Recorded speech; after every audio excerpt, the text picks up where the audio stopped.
Hello. So today I want to talk to you about the really clever card game, Three Chapters, that Amigo sent to me.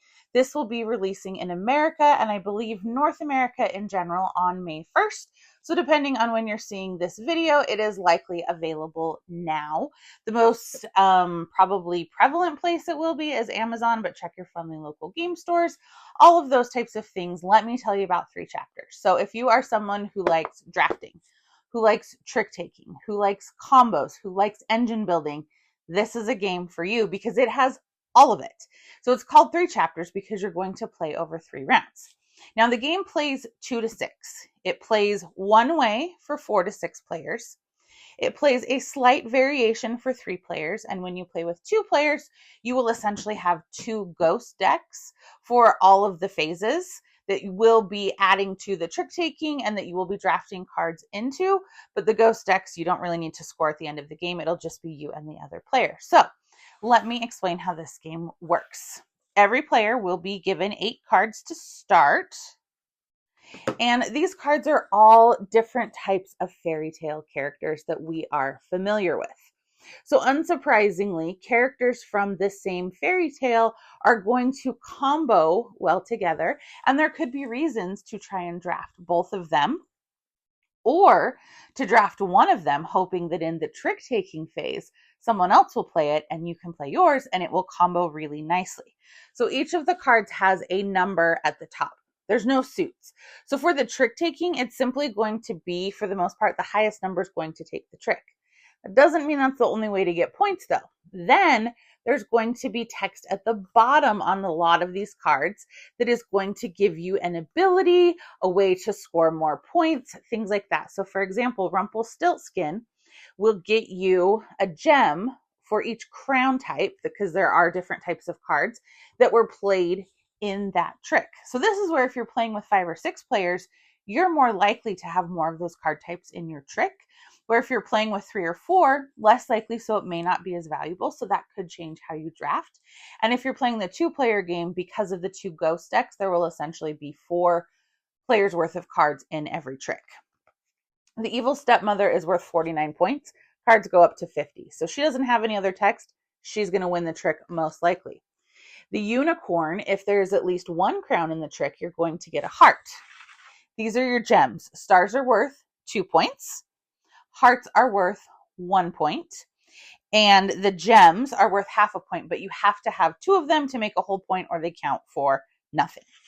So you're going to be going around drafting. You're going to get the cards, look at them, take what you want, pass it on.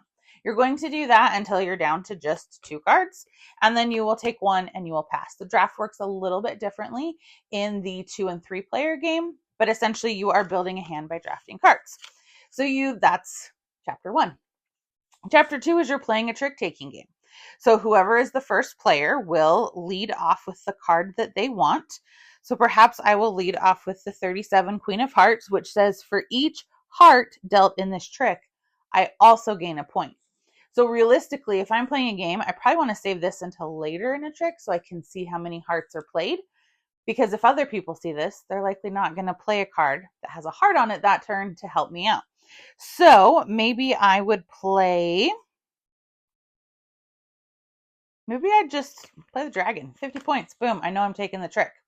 So when this happens, everybody plays their card. But then if you win the trick, you get your points because winning the trick gets you a star. So that's great. Everybody else gets points for any flavor text. And then you just flip the card over next to you because you keep it. So you'll go out until you play all of the tricks. And that's the end of chapter 2. Then for chapter 3, you will, have potentially accumulated some points, and you will then go through your cards and see if any of them are going to score you additional points for anything that they have. Sometimes if cards are together, things like that. So you will go through, you will do phase 3, score up your points. Whoever has the most points at the end of the game wins. I think this game is amazing because so many different things are going on. You need a strategy for how you're going to draft. You need a strategy for how you're going to play your tricks. And it's not one of those things where you always just want to draft high cards because that'll win tricks. Sometimes the low cards have better abilities on them. So you're really wanting to be conscious of what's going on here. Like the shapeshifter has so many symbols on it. So that's potentially going to give you so many options. Captain Hook gets you 2 gems if he's with Peter Pan. So you've got a lot of things going on. Here's Tweedledee, and if you have Tweedledum, you're going to get another heart.